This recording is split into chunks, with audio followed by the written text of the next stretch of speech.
Hi there, it's Margaret Parison with Usborne Books, and I'm featuring today in this video the preschool and kindergarten level Kane Miller books.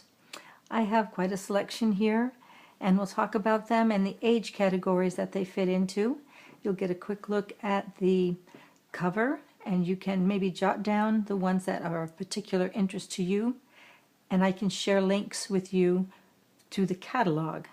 So we're going to start down here with Jonathan James and the What If Monster. This is a book that treats the idea of what goes on in a child's mind when they're trying out new things or thinking about trying out new things, and they get the what ifs. What if it's scary? What if I'm not good at it? What if I fall? And Jonathan James has to confront that what if monster and put him in his place. A very well told story about doing just that. Just imagine, again, this is for the 3 to 5 or 6 year old group. Just Imagine is primarily a picture book with large format pages and very colorful drawings. Just imagine. And this does take your child's imagination to the limits. Can you imagine being big? And all these different ideas of how big you might be. And then can you imagine being very small and being so small that you could ride a mouse? And it goes on with many different suggestions about imagining yourself in different situations, in different, just a whole different way of looking at the world. Monkey's Friends is a great storybook with a clever idea. As a monkey goes out for a walk, he encounters different friends. And he says hello to Ant and his best friend. But where is Ant and the friend? Well, this is the clever part. The half page that turns over to reveal the whole animal who was there all the time. And as Monkey goes on his walk, he greets each friend. And this is told in rhyme. So is Jonathan James, told in rhyme. Oh Baby is an alphabet book featuring photographs of baby animals as well as a large print letter of the alphabet. Large capital letter and a large lowercase letter. Sometimes a sentence, sometimes just a word for the baby animal. Children love animals, and some of these animals are very unusual and will be a new experience for them. Hiding behind Just Imagine is Socks.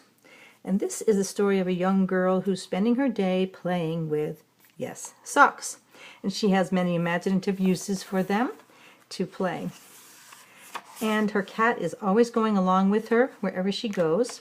This book is written by an author from South Korea. And one of the pairs of socks that the girl gets is from her grandmother.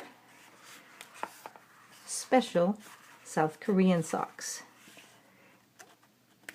And they really make her day.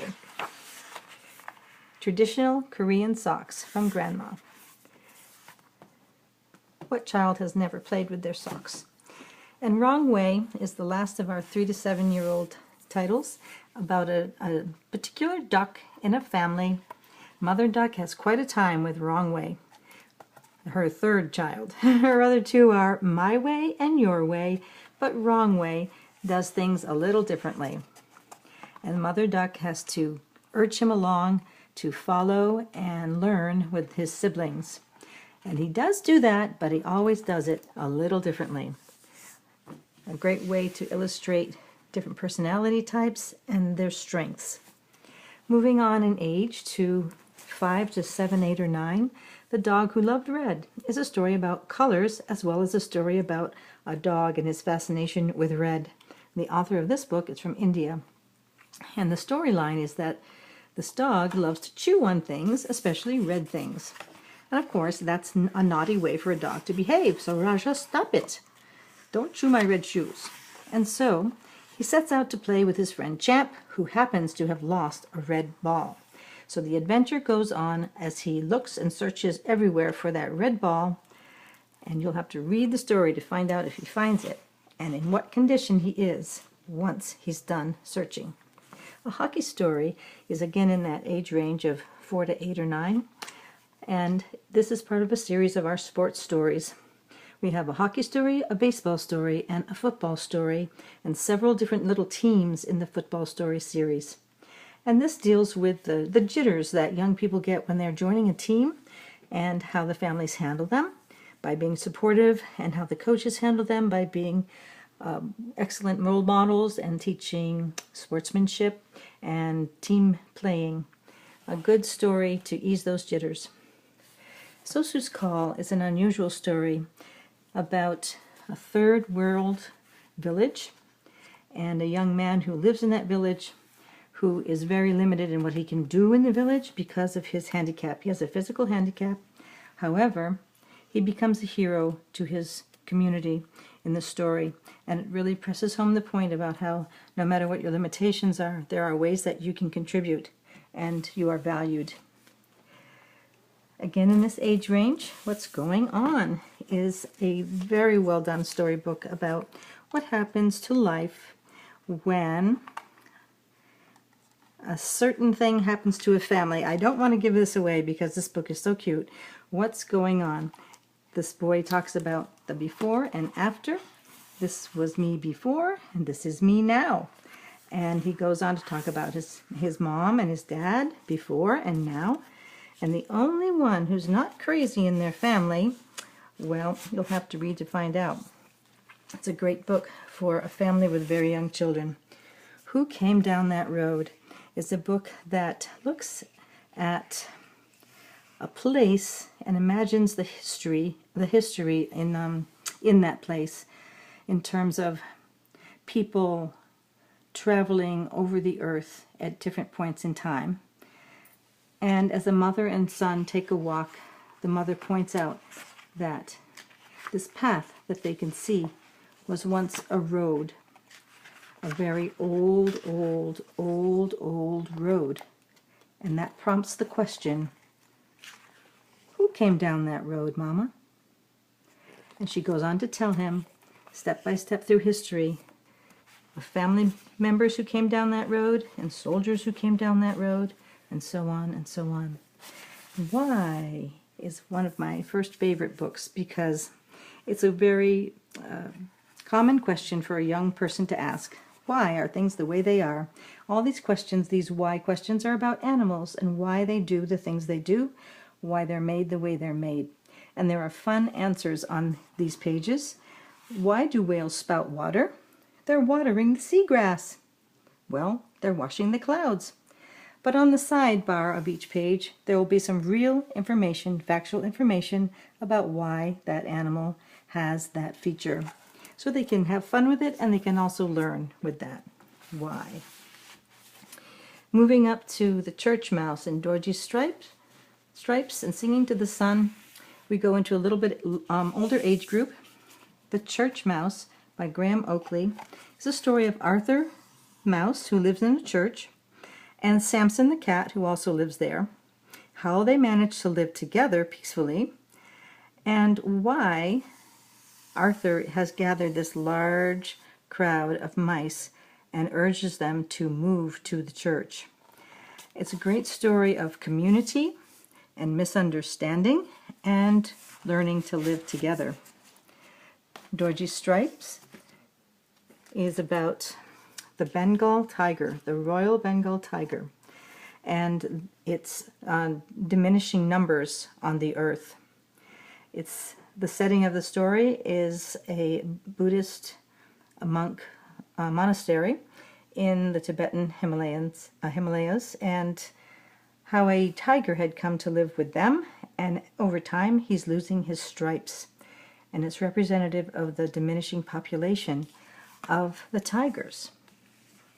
Kind of a mystical story.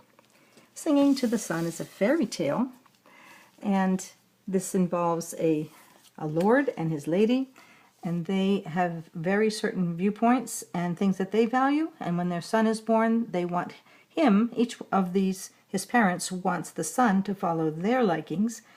The Lord has nothing to do with love, and the mother is all about power. And so what is the son going to choose for his main value? Well, most of his life is left spending time with the jester. And the jester turns out to be a very wise man indeed. And what does the president look like? This is a kind of a novel book in that it treats this very specific subject. And through time, how have the public learned what their president looks like? From the time of George Washington, when we had no television or internet, up through modern day with President Obama, and how the public has learned about their president. The Children Who Loved Books and Yellow Umbrella are listed in the catalog as for all ages.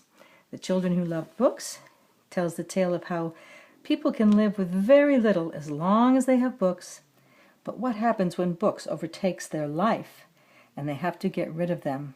That's a sad day indeed. How do they deal with that? And Yellow Umbrella is a very special book.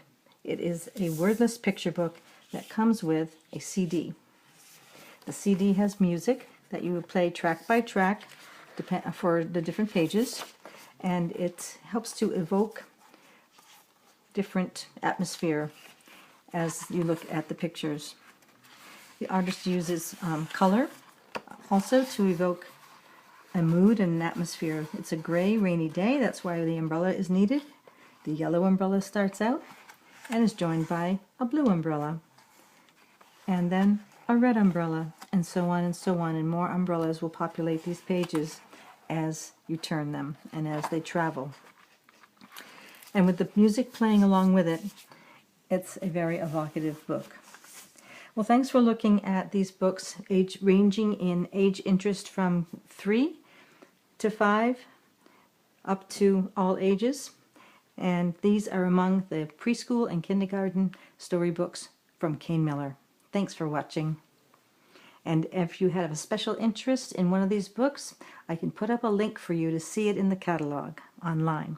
Thanks.